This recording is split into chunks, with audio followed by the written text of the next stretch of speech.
বীজগণিতের এই ম্যাথটা আমরা খুব সহজে সলভ করতে পারি। এখানে বলা হয়েছে যে x plus y equal to 4 এবং x minus y equal to 2 হলে y এর মানটা কত। তো দেখুন এখানে ভ্যালু দুইটাই সেম, একটা x প্লাস ওয়াই, একটা x মাইনাস ওয়াই।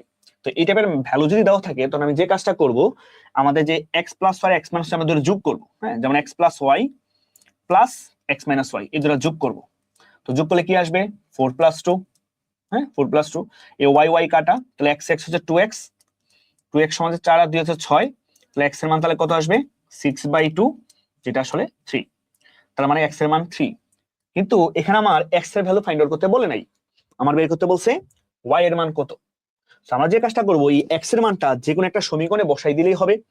যেমন এখানে প্রথম সমীকরণে বলা আছে x plus y equal to 4, হ্যাঁ, তাহলে x এর মান হচ্ছে 3, তো 3 plus y is equal to 4, তাহলে y এর মান সেটা কি হবে 4 মাইনাস 3, যেটা আসলে কি 1। তার মানে এই সমীকরণের ক্ষেত্রে y এর মানটা আসবে হচ্ছে আমাদের 1।